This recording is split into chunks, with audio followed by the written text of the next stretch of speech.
સાંભળો તો, શું છે? કાલે આપણે બે મારા મમ્મીને ઘરે ગયા હતા ને, પછી આપણે આવતા રહ્યા ને, પછી એનો ફોન આવ્યો હતો. એનું પર્સ ખોવાઈ ગયું છે. તો તમે જોયું? એટલે હું ચોર છું એમ? ના ના, એવું કાંઈ નથી. આ તો તમારા ધ્યાનમાં આવ્યું હોય તો. એટલે તું મને ચોર સમજેશ?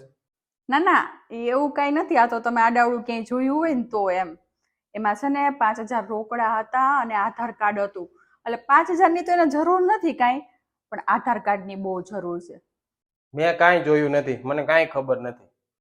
મારી તો બધું વાસે કે ચોરી કરી હોય ને એને ઝાડા થાય ઝાડા. A few moments later. पैसा ही पैसा होगा। ખાલી છે, 5 રૂપિયા નથી આમાં.